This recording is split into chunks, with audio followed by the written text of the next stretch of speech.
everybody. Thank you for hopping along this evening and following me on the show. I do appreciate everybody following along. And let me just get the particulars out of the way, just like I do with most of the shows.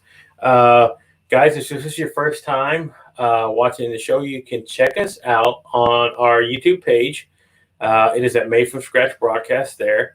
Do us a favor, hit the like and subscribe button. We are trying to build our viewership there, and hit the notification button. You will know whenever we post new videos, new content's up. You can go check it out there. You can leave your comments, that sort of thing. We always do appreciate anybody who wants to follow along on there. And then we're also on all our other social media platforms. We are on Facebook.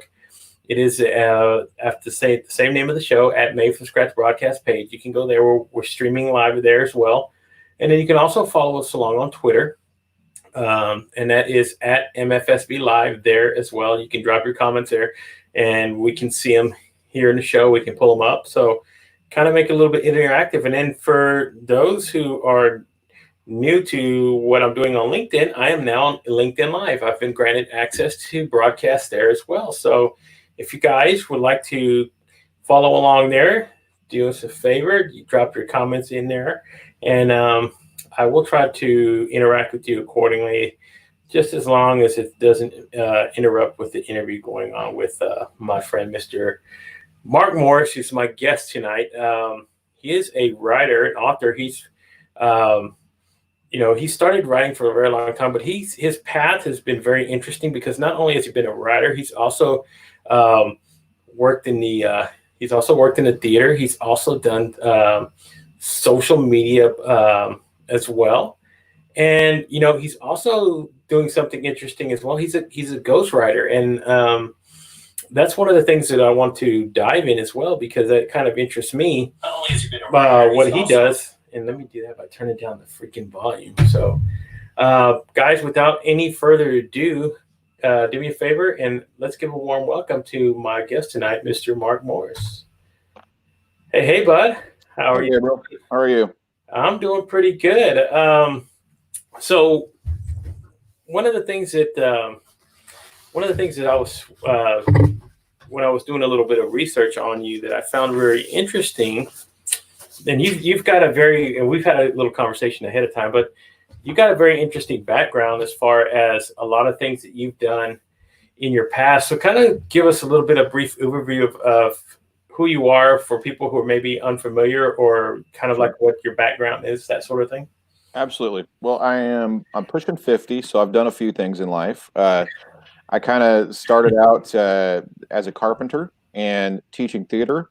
I did that for almost 20 years. And then when the housing bubble kind of collapsed, I lost my business there and ended up moving into freelance writing. So that was an interesting transition there. And then over 10 years, I've kind of evolved into ghostwriting books, which is basically I write a book and someone else takes authorship credit. So they'll bring me all the ideas. We go through interviews, that type of stuff. And then the produced work is similar to when you see a celebrity has written a book or something like that. It's usually somebody like me behind the scenes kind of pushing the buttons. Awesome. So how did you start your career as a writer, and what's one of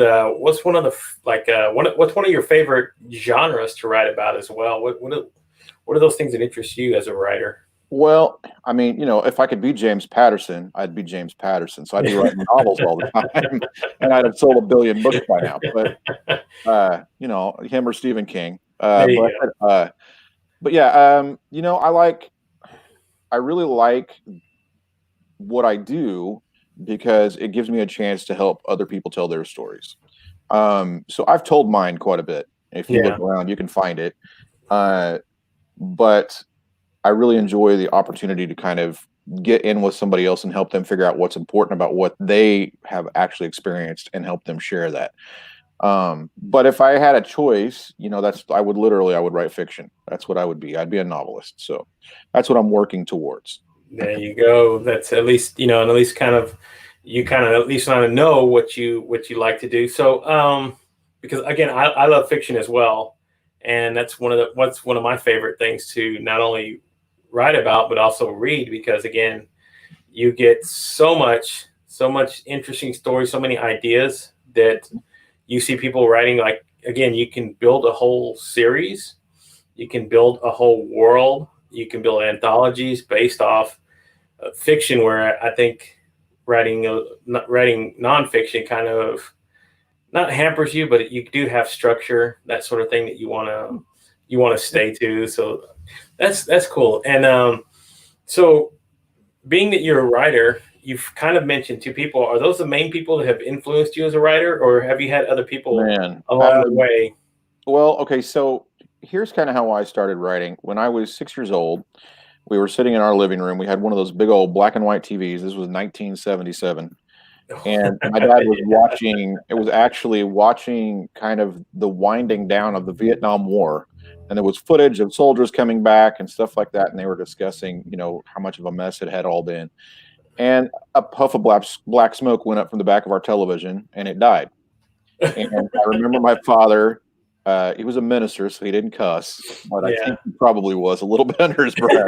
But he just drug it out on the front porch. He called the junk man to come and get it, and we didn't get another one. So from then until I was in the 10th grade, I did nothing but read.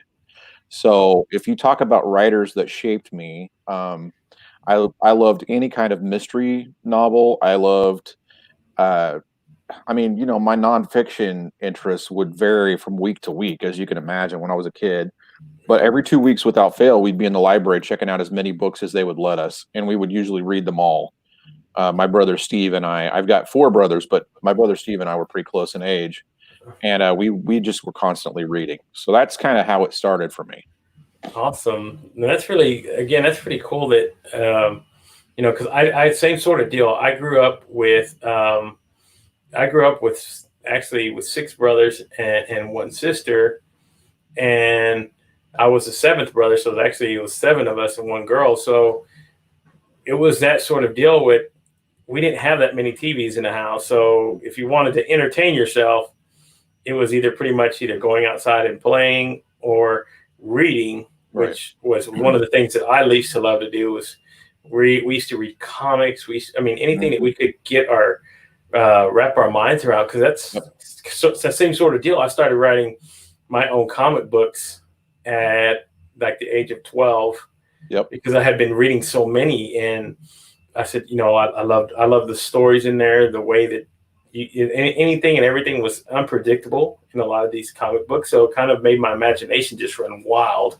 Yeah. And that's one of the things that I like. So how did you actually get into, you're a ghostwriter. How did you actually get into ghostwriting? And what are some of the things that what are some of the things that your clients ask of you whenever you start first talking about taking on a project and ghostwriting for somebody?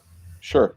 So I got started ghostwriting when I transitioned out of the theater world into full-time freelance. And the way that happened, it happened in one day. Basically, I knew I was going to have to shut my business. I went looking for something to do online.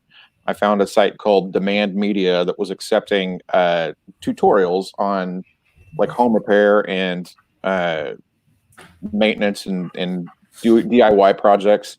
So I started writing those, and over the course of about 16 months, I wrote about 3,000 of them. And that's where I got my start. So from there, I ended up in the social media marketing business, and I had a partner who built WordPress websites, and we would put up a Facebook page, we would put up a LinkedIn, and we would put up a Twitter for every client, and then we would manage those for them. So we had a managed service. And this was, very early on. Hardly anybody even knew what a social media, marketer was. Yeah. All of the things that we were doing at the time, they didn't even have names yet. So one of my clients he had been doing a series of seminars on storm restoration. He's a roofer. Yeah. He's what's called a forensic roofer. So he's the guy that you call if maybe your insurance company didn't pay you like they thought. Yeah, they should. Or sometimes the insurance company calls him if they're like, no, this guy beat the crap out of his roof with a hammer, and now he wants us to pay him because this is not hail damage, So he's the guy who comes and figures that out and then goes to court as an expert witness. Well, so he needed a book based on his series of lectures. And since I was writing his blog for him, he was like, can you do that? And I was like, Sure. I'd already written a couple of my own, and a couple of novels and one or two, I think two short nonfiction books at that point. Yeah. And so I did it, and he kind of used it as what's known now as a lead magnet, where he Yeah. would give it away and get emails for it so that he can invite people to come to his seminar. Or he had printed copies too that he would give out to kind of establish his expertise. So that's where it started, and it just kind of branched out from there. I would have clients that would ask for that, and eventually it turned into full-length books. And it turned out to be a good high-paying source of writing work that kind of gives you a long-term contract. So Yeah. it was a nice way to kind of even out the cash flow. Awesome. And again, it's something you kind of just stepped into naturally, right? You didn't have to go looking for that. So that's really cool, because I always ask people about how do they get into certain things? How do they get into certain genres? How do they get into doing content writing or that sort of thing? And it's usually somewhere along the lines of like what you were talking about. You were already doing something for somebody else, and it was just a natural transition for them. So let me ask you about your social media background. So all right, you were actually doing things, like you said, that didn't even have names back then. So what kind of made you step away from that, or are you still involved in doing that? I'm not much. I do some consulting, and it's generally the reason I got out of it was that the platforms were changing too fast. So the results that we were able to produce in the beginning, especially on Facebook, it was an incredibly responsive platform. Back 2010, 2011, you could put 10,000 followers. Guys were buying them, but you didn't need to, because you could put 10,000 followers on a page just by posting once or twice a day. It was not hard to do. Everybody was looking for something to like. Yeah. They would follow you and they would spend money with you. It was not hard to be a social media marketer in the beginning at all, because there was very little competition, because people would prop this stuff up and all they knew was websites. And that's a static deal, where you kind of set it there. And blogs really were fairly new. Yeah. They'd been around, I guess the first blogs were like 1997. Yeah. They've been around a little while, but they weren't really being talked about that much for business yet. Just getting really big, starting to become that way. But the average person didn't know about them. So we started doing that for our clients, which really spurred a lot of traffic. And then you would share that onto the social media, and it would drive it that way. So, but the reason I got out was just that the platform started changing so fast. So the strategies we were using one week would be illegal the next week, Oh, wow. And it was only myself and one partner, and we were managing, I think at the time that we quit, we had like 18 full-scale clients. And so we were charging these people $1,200-$1,300 a month to manage their blog and all of their social media. And in most cases, these were small businesses that had shifted the bulk of their marketing budget into online. Yeah. So, and we weren't really, ads were not that productive yet. Yeah. I mean, Google AdWords was just becoming the thing. Facebook didn't have any ads. None of the social media had ads, but the social media was the quickest way to reach, especially a local audience. Yeah. And it just got to the point where we couldn't predict, what was going to be effective. Right. And we just got burned out. It was we knew what we had to do was either hire a team, and split the revenue we had. Yeah. It was decent. I mean, we were making good money, really good money. Yeah. But we either had to do that and take on more clients, which exhausted both of us to just think about it, or we had to, just step back and say, I think maybe this is time for us to just say adios to this. And so he moved on into building WordPress sites exclusively, and then I just moved into ghost blogging and doing a lot of freelance writing. So that's pretty crazy though, that a lot of the things that people are familiar with now, you didn't even have to deal with Facebook ads, that sort of thing. So that's pretty cool that you were actually kind of a trailblazer when it came to that. Well, I think I said this to you in our first conversation. Nobody knows they're a pioneer when they're a pioneer. They're just out on the prairie building their damn cabin and trying to get a garden in before winter so they don't starve to death. Yeah. Later they read a history book maybe when they're 80 and they're like, "That was me. I was a pioneer." So That's cool though. That's always something you can a footnote. You can always kind of say, "Hey, I was doing all this. I was doing social media branding before it was even called social media branding." well, that and a lot of content marketing. Yeah, Because one of the principles that I came across, and I know it wasn't a completely original thought, was look, if people share their expertise and they give away as much as they can without giving away like the 11 herbs and spices that make the Colonel's chicken, then people are going to see what they do and yeah, they're going to trust them. And then it's an easy way to get business. yeah, You've already helped them understand your process better. You may have even given them some tools to work with, but they see that you have more to offer. So if they like what they're seeing, there's a couple different kinds of people. Some of them were never going to hire you because they're going to do it on their own and they'll learn from you. And that's okay yeah, because they're not going to do it for anybody else. And they will tell their neighbor, they will tell the guy down the street, hey, this guy knows what he's talking about. yeah, And then there's those that are going to hire you, you know? yeah. And that's So, those are the ones you got to find. yep. Awesome. Oh, that's cool. That's cool.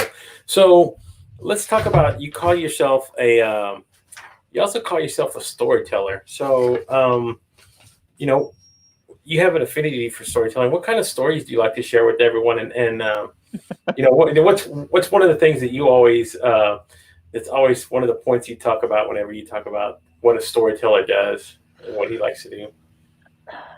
Well, the power of a good story is that it takes us out of our reality. Okay. So in theater, we talk a lot about what's called the willing suspension of disbelief. It's like a contract that you make with your audience when they come in and they sit down in a darkened theater to watch a movie or a play. Okay, look, I'm going to agree that whatever the rules of this goofy universe are, that's how this story works. So you kind of take people outside their normal element, and then you have a chance to say things to the human mind that you cannot say just directly.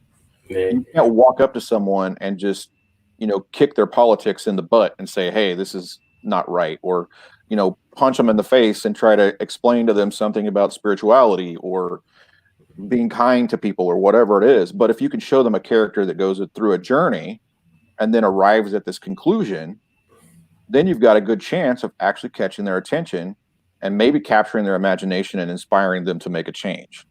yeah, So that's what I think is powerful about storytelling. And it's not just fiction. I yeah, mean, our own personal stories have that same kind of power too. yeah. And again, I love the fact that that's one of the things that when you walk in and you see something, because again, it's really prevalent everywhere. I mean, can you imagine what life would be like if Quentin Tarantino didn't have that? I mean, Right. he wrote, the Inglorious Bastards, and people, I mean, knowing going into the whole movie, none of the plot points, none of anything was real. Right. Dealing with what's going on, but yet people were still blown away by the content of the whole picture and the whole movie. So Right. I love the fact that that's one of the things that when you walk in, you can actually just put a way of having to think about what reality is, and you get to just enjoy Exactly. what's there in front of you. And I think that's why that's why people love movies, people love books. You get to feel that whenever you do that, instead of having to sit in front of a CNN screen all day and know that whatever the hell's on the screen is reality, or some sort of reality. Now. But even the best journalists are good storytellers too, because they give us some flavor, they give us a little bit of the background character of whoever they're talking about, and they make us curious. They make us want to know what it is that they're sharing. And they also bring the thoughts that are part of it with them. And they don't just state the facts. They also can bring more information into that than just saying, look, this is exactly what happened. Yeah. Because regardless, I mean, you can say, well, this is the reality. But the truth is, if you watch 3 different networks, you'll see the exact same footage explained 3 different ways. Yeah. So it is storytelling still to a certain extent. You have to pick which part of this narrative am I going to focus on. Yeah, there you go. That's the thing. So my next question is, you've been a writer, you've been a social media marketer, and you're also a father. So which role has been the toughest to master? Let me ask you that.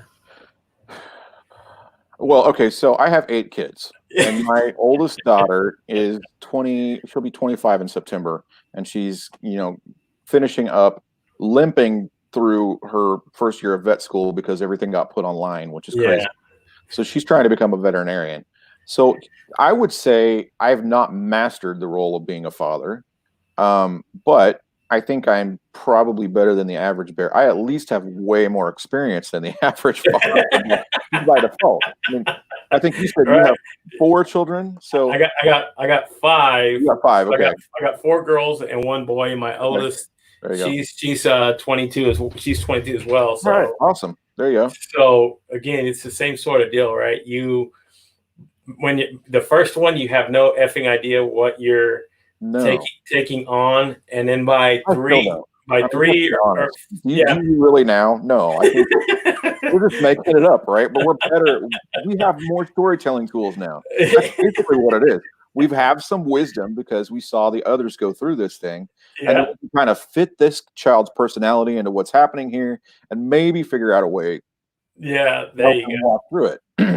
Yeah, because again, being a father has a different. I mean, it's such an interesting contrast because each one of your kid has their own personality. Absolutely.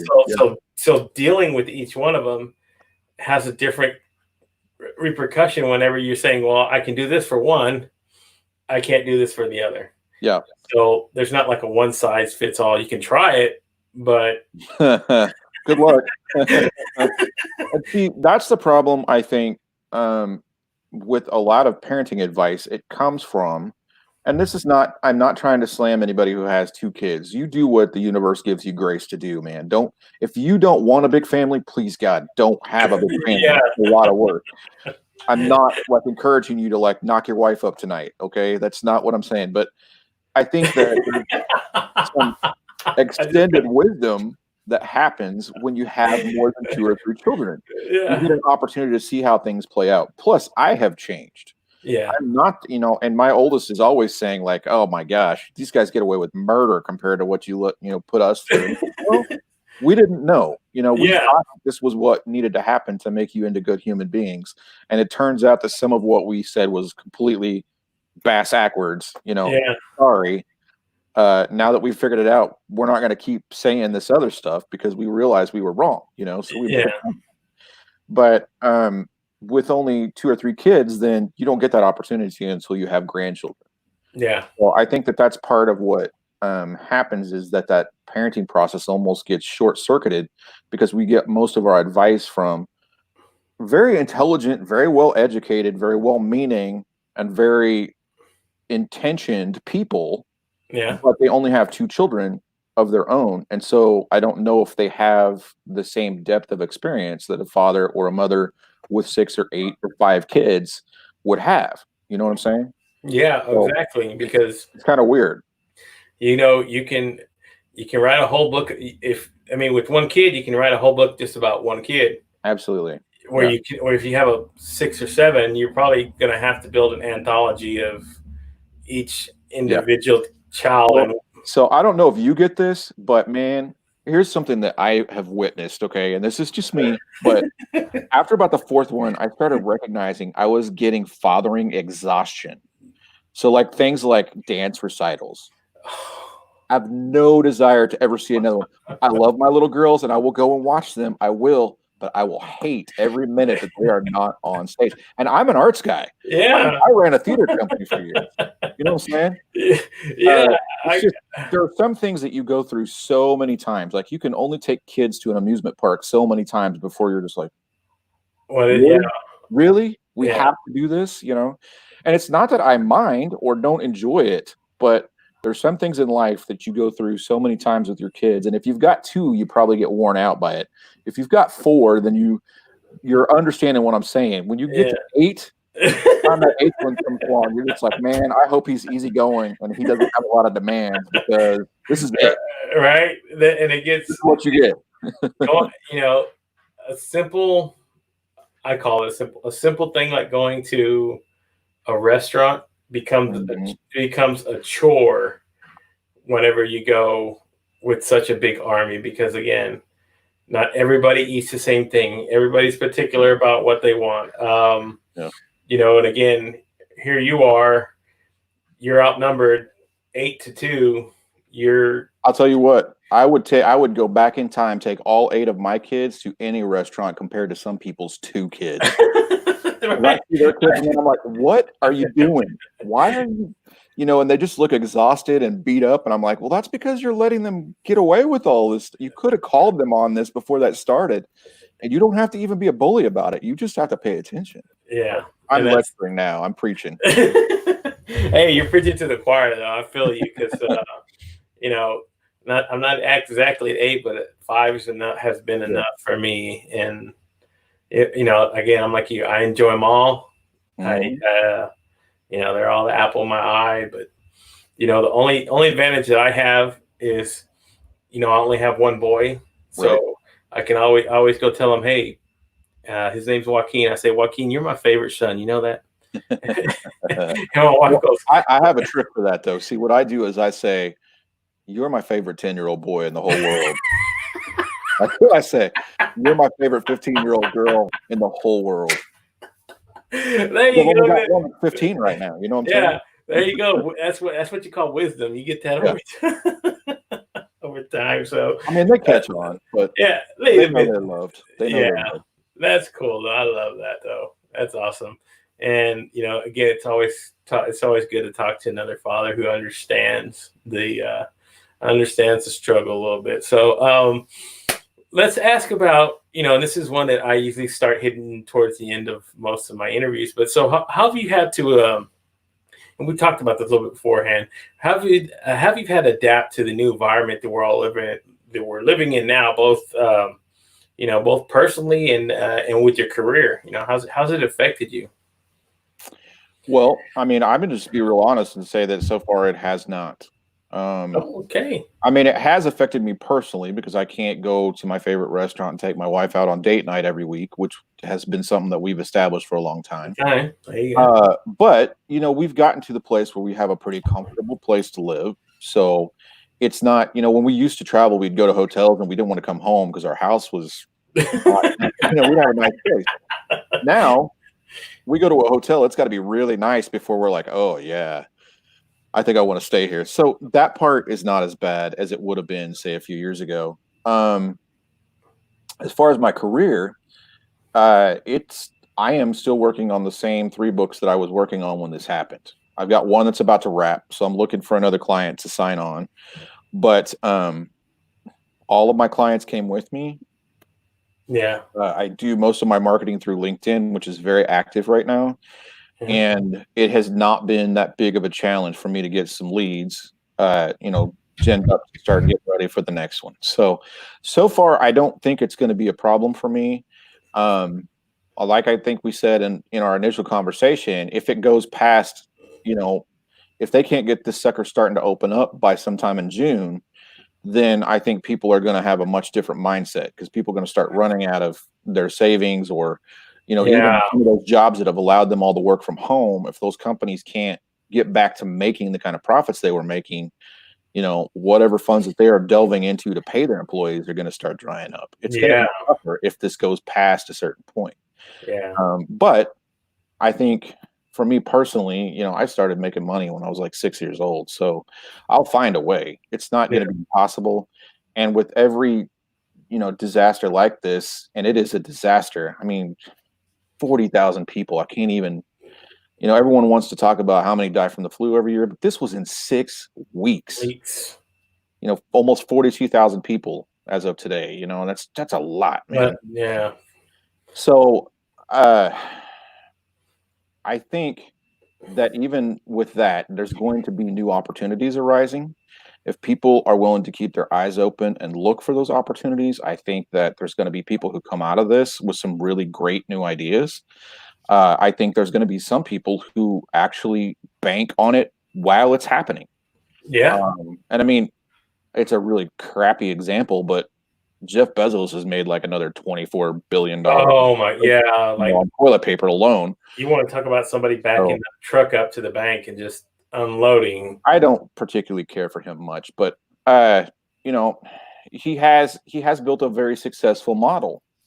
And without what he's doing, a lot of us would be probably suffering more than we are. So I mean, there's something to be said for what he's doing. I think he needs to take better care of his employees. He needs to figure that part out. Yeah. But and I'm sure there's other problems with his model too. But what I'm saying is, I think that there are a lot of people who were prepared for something like this to happen. They've made the transition to online work, and they've started looking towards the digital world to supply more of what they need.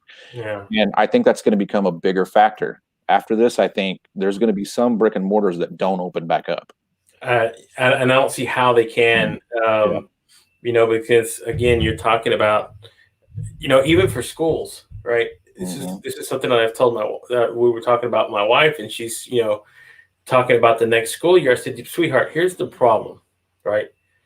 Okay, unless you have a vaccine, you're going to have kids that have, again, and kids are younger, if they're underdeveloped or they do have underlying health conditions, that sort of thing. How are you going to bring them back into an environment like that where it could be possibly spread? Because again, kids are like, human bacteria carriers. Right. You can tell an adult, hey, try not to touch your face and wipe your nose. Tell that to a 5-year-old or 6-year-old. Mhm. Has no clue. They're just everywhere touching everything. Yep. So how do you literally quarantine or do something like that? So Yeah. I think they're going to have a hard time. Well, I know for a fact that one of the universities that two of my kids are at, they've already got their distance learning plan in place for starting in September. I think they are already planning on at least the next semester not having students on campus. Yeah. So it's interesting to see how those plans are rolling out. Now, hopefully, some miracle happens and, it's like the sun busting through in the end of a vampire movie and it kills them all, right? And dusk till dawn and they're just fried. That'd be awesome, right? And the virus just goes away. I'll go back to life as it was. I hope we don't. I hope we are more conscious of each other when this is over. I told somebody when this first started, I was like, 6 feet's a little much, but I wouldn't mind if everybody gave me like 3 feet in the grocery store occasionally. They'll press right up on you, and now you at least have some space. Yeah, man. I mean, things like that where we're a little more conscious, I think would be nice. But yeah. So as me personally, I'm kind of a homebody anyway, since I work from home and my wife works from home, and we homeschooled our kids in the past. We haven't been recently. So that transition back to that was not scary or really that awkward for us. We just knew we had to get all their laptops signed up and make sure we knew where they were logging in. And all of them had done it before and done distance learning that was pretty much autonomous. So it wasn't difficult for them to transition. Now, for people who've had their kids in traditional school the whole time, that's a big step, man. It has been, believe me. And, with my wife, she's not the most technically sound person. Mm-hmm. So and not only am I helping, luckily one of my daughters is very technical savvy. So yeah, when she was in school, she was on the Genius Bar. So she would help a lot of the teachers and staff do certain things. And she started learning how to write code, that sort of thing. But, thank God she's kind of technical savvy as far as understanding how to set things up, because my wife has no inclination. I mean, she's literally just started using Facebook like 2 years ago. So kind of tells you where she's. A lot of people. I think there's a lot of people like that. Yeah. Especially in the over 30 crowd. I think there's a lot more people out there than we realize that just have no experience in this digital world at all. Again, yeah, and they have no you mean literally that's throwing somebody into the fire and say, here, figure it out. And again, having everybody think they have the expectations that they know what to do. And because I still have friends who are teachers, mm-hmm. and they've kind of told me that they've had parents who have not cooperated or have not participated in any of the learning assignments because they're having a hard time trying to figure this out. So I was like, I mean, so the guy that I can't even imagine being is like at most schools, there's that one guy who's the technology teacher. He was the one. He had to go and teach all of these teachers how to do this stuff. Yeah. Now, fortunately, in some districts, like we're here, and it's a public district, but it's very small, and they have a lot of funding, and so they do a lot of this type of stuff anyway. So they use Google Classroom. They were familiar with Zoom and some different things like that. So there were some teachers that had to be brought up to speed, but they weren't completely in the dark. They weren't starting from scratch. And I've heard from some. We have a friend in Texas, in fact, and her second grader has a teacher that's like 60 something years old, and this poor woman is just at her wit's end trying to wrap her brain around this. Yeah. I can't even imagine 20 years from now what the technology is going to be like if I was asked to do the same thing. I don't know if I could do it. I've been working in this venue for 10 years now. Yeah, and again, it's something that we kind of it would have been different if we would have had the opportunity to ease into it. Right. But again, it was one day here, you're going to school, and then a week later, everything's closed. And then you have 2 weeks to come up with a whole online sort of teaching courses and all this other stuff in such a quick turnaround. So I think that's why they're having a lot of problems, even with some of the teachers that my kids deal with. Have problems hooking up Zoom meetings, have problems figuring out these things. And I go, oh my God. I just tell my wife, be patient. Believe me, I'm pretty sure I don't think it's any better in business either. I think that even with the fact that a lot of companies use some remote tools, there were still a lot of companies that absolutely refused to have remote workers. They wouldn't do telework. They wouldn't do remote work. And they don't do any type of teleconferencing or Zoom meetings except when they absolutely have to.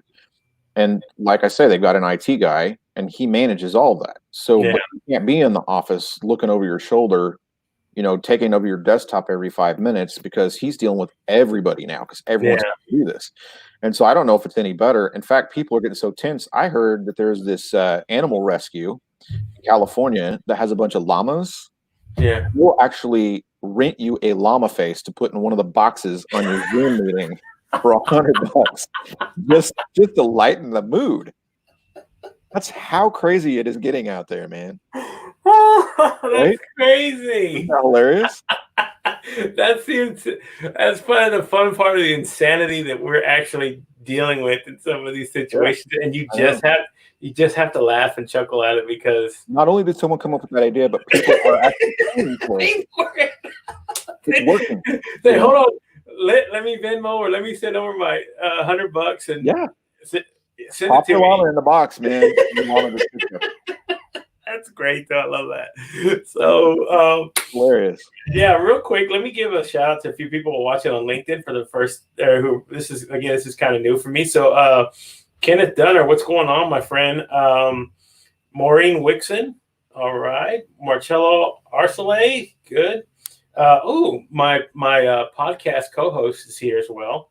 Hello, Annie Lieb, and then I also have Wendy Gahulia. She's actually been on my show, and David Munford. All right, guys, I appreciate you guys following along and following me and Mr. Mark Morris here. So, a few more questions before we wrap everything up. So, again, this is not going to always last forever. So, once we get past this current crisis, do you have any kind of plan set in place for what you want to do, or what's the first thing that you want to do once this is all over? I'm hoping that we can leave the stimulus money in the bank because it is going to rent a beach house, and we are taking everybody for a whole week on the sand, man. There you go. That sounds as soon as is humanly possible. That's going to happen. Now that sounds like a plan. But seriously, though, I am working on a couple of novels, and I'm hoping to get those launched either during this or right after. And I want to move more in that direction. But the other thing that I'm looking at is I'm going to be launching a podcast called Story Junkie. And I'd love to have you on. I just want people to tell their best story, whatever your best story about your life is, whatever, the moment that either defines you or that terrified you or that wrecked you or whatever is like the most poignant, powerful thing that you feel has happened to you in your life. I want to hear that in 30 minutes or less. So I'm working on that project. I've got something else that is a project I've been thinking about for a long time. It's a real-time storytelling project using social media that I pitched to a friend who is a Hollywood producer. And we're hoping to be able to get something going with that before this ends, because while people are home, it would be a great time to actually do that. Yeah, So think of it like the old War of the Worlds, only for the 21st century kind of thing. So yeah, that's awesome. Though those are things that I'm working on. That's great that you actually, again, and you've taken the time that you being given now to come up with these things, work on a few of these things, because I'm essentially a lot of the same ways. I'm working on projects anywhere and everywhere that I possibly can. So, I'm starting another YouTube channel with my brothers. We're putting together, our sort of just when we get together, just a whole bunch of bull BS sort of horseplay kind of crap you do when you get when you get with your family, you just start pulling. I was like, why don't we just put it on YouTube and see what'll happen? I mean, we always, yeah, exactly. Why not, right? So, and then here, hold my beer. Yeah, exactly.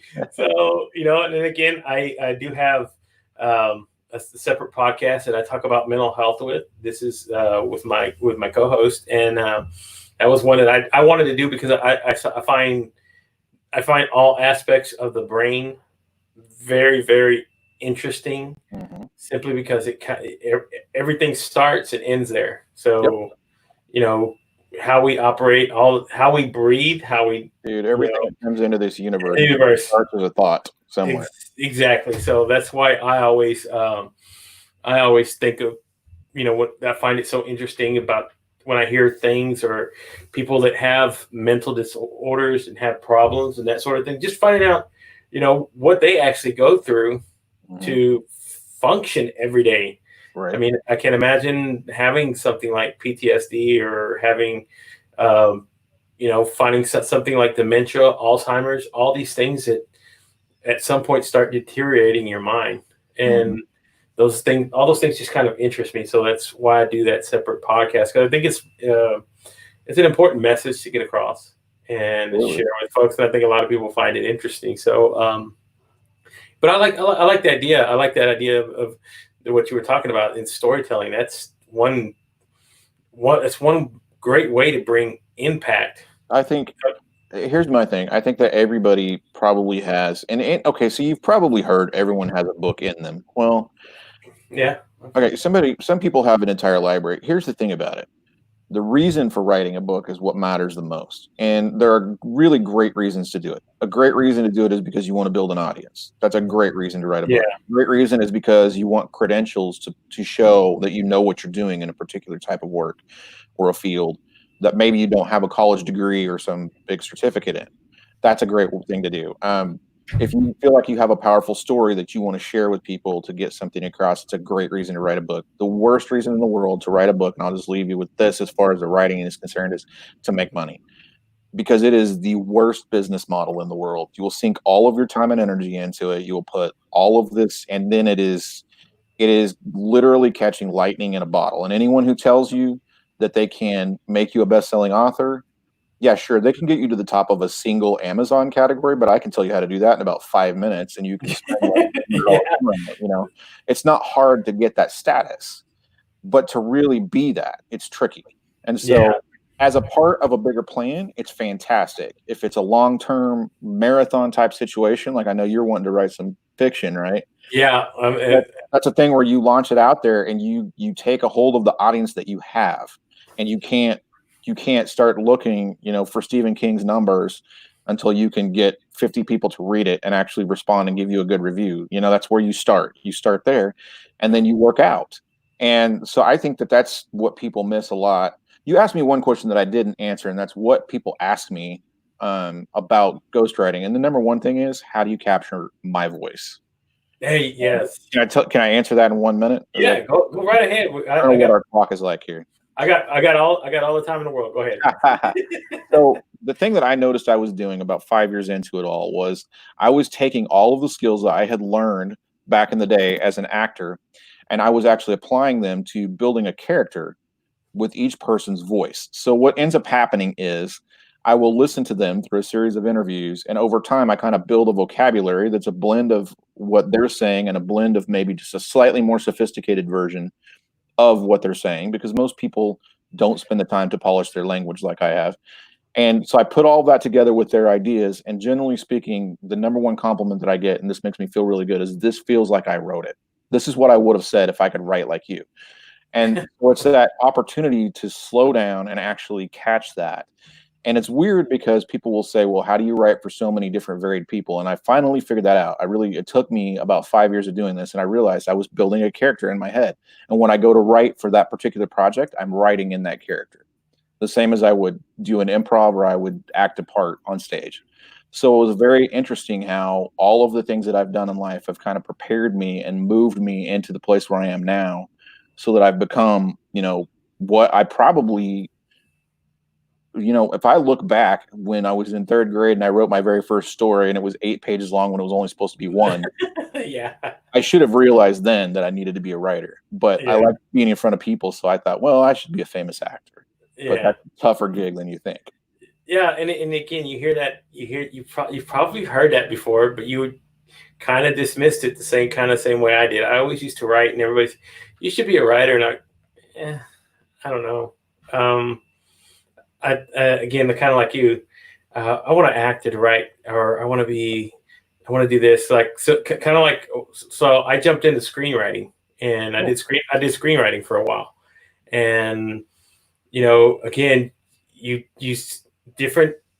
still writing, you're doing characters, you're doing a lot of the same stuff there, right, except you don't have to go so deep in description. That's kind of what it's the good and the bad about it, because again, when you go into, say, a character that you're building in a book or in a novel, you really get to go in depth. You get to pull.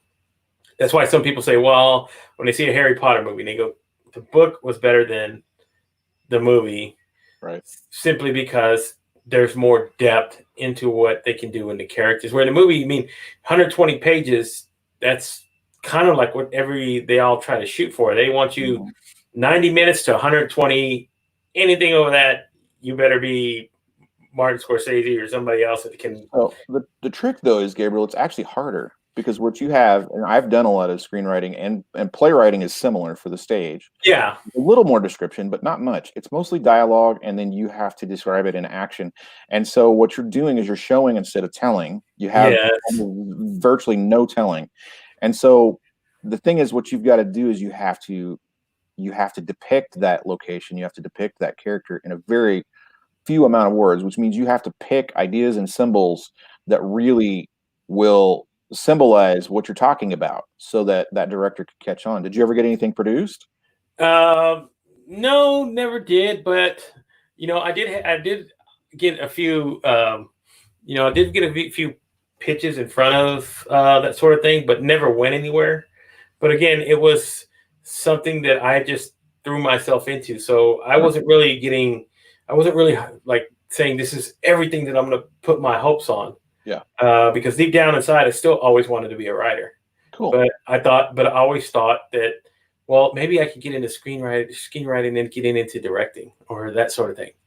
Where it should have been, I should just stuck with writing in the first place. Man, here's the thing: is everybody thinks I could never write a book, but you don't write books. You write sentences that you turn into paragraphs that you use to tell stories that you edit into books. Yes. You don't write a book. You write words. That's it. Yeah. And you can write a decent sentence. You can write a book. Yeah. So, and again, and then you see, whenever I first started learning about screenwriting, how formatting and that sort of thing that you do, that sort of thing, I would see guys, and one of the guys that I would always try to look and emulate like a lot of his style was like Woody Allen, because Woody Allen was, when it comes to screenwriting, he's a machine.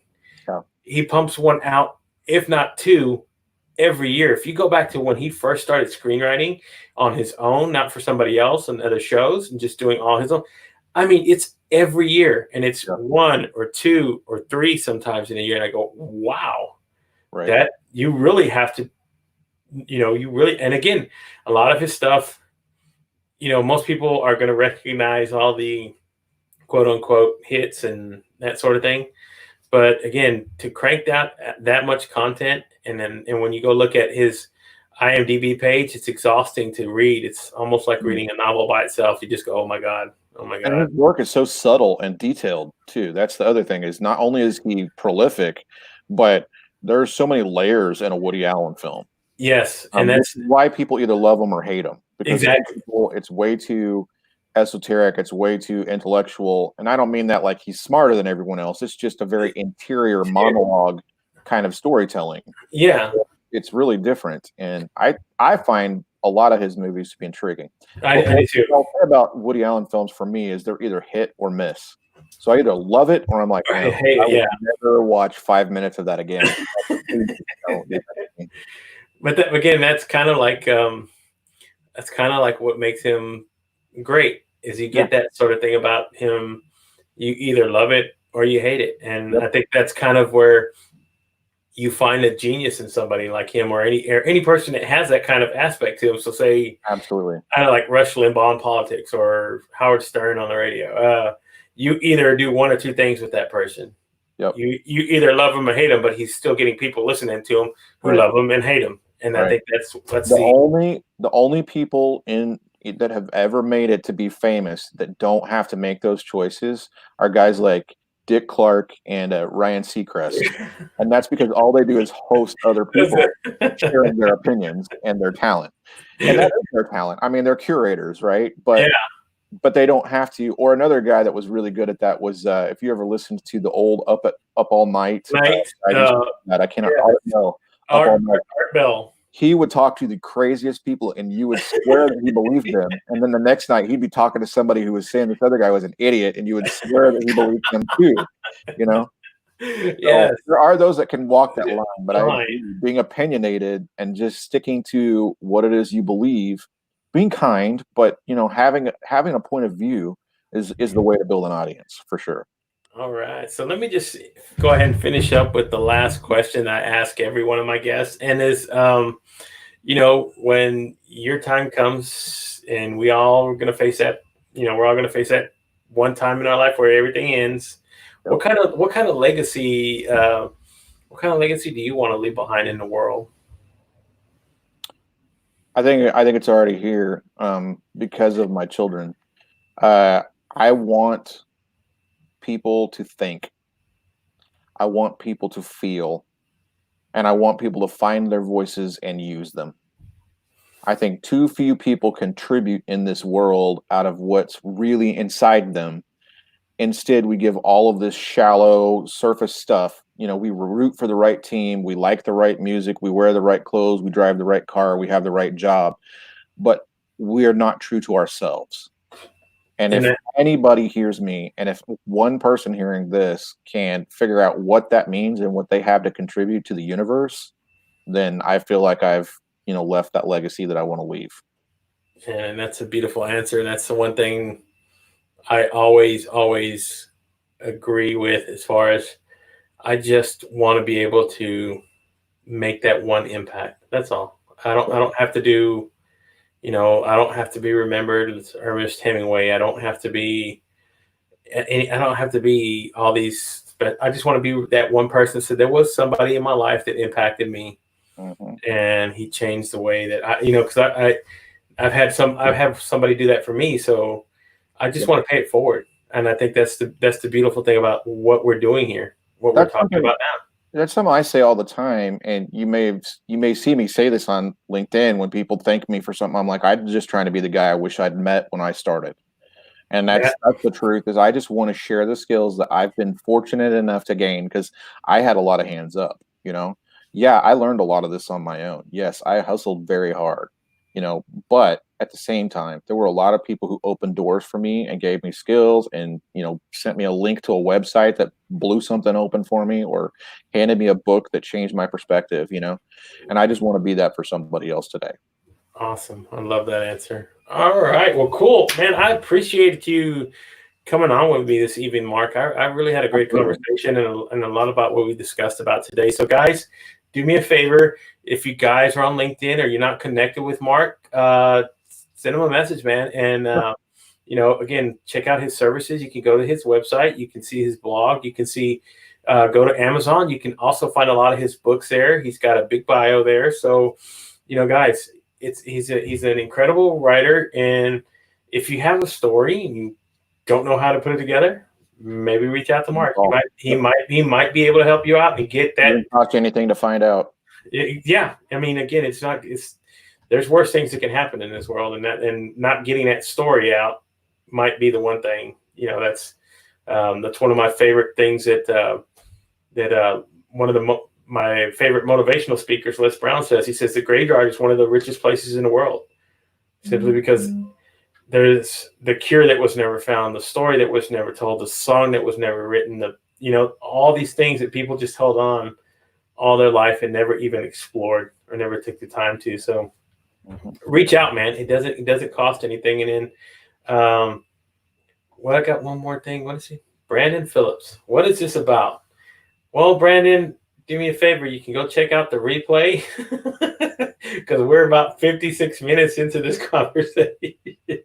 And we were, you can check it out. Again, you can go to the website at www.madefromscratchpodcast. You can catch all our past episodes. This one will be uploaded there. You can check out our podcast. We do stream to our live radio station. There's a link there as well. So we got all our basics covered, Brandon, if you're looking for it. And again, reach out to Mark, guys, if you're not connected with him on Facebook. And, I'm pretty sure LinkedIn is probably the best place to connect with me. LinkedIn. Yeah. And again, and we had a lot of people, commenting tonight on LinkedIn, and there's a lot. Thank you, Diane Nguyen. Awesome. I love Diane Nguyen.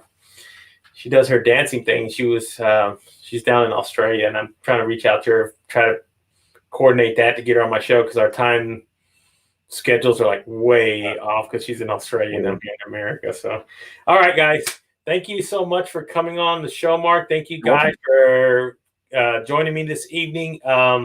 You can check me out tomorrow evening. Let me just give you a little insight on tomorrow's guest. Her name is Laura Rubin, and she is a life coach, but she specifically helps empower women going through their midlife. So come along as we join her. She'll come on tomorrow, and we'll talk about that, explore a little bit more about what she has to offer for if anybody's out there looking at that sort of thing. So again, Mark, thank you guys so much. Thank you, everybody, for being along. Y'all have a great evening. I'll see you again tomorrow evening, 7 o'clock. Same bat time, same bat channel. Do your social distancing. Wash your hands. Please do all that sort of thing. You should already know this by now, but I tell this everybody anyway at the end of the broadcast, just in case you don't. So, guys, have a good night. I'll see you guys tomorrow, and be safe out there. Bye-bye.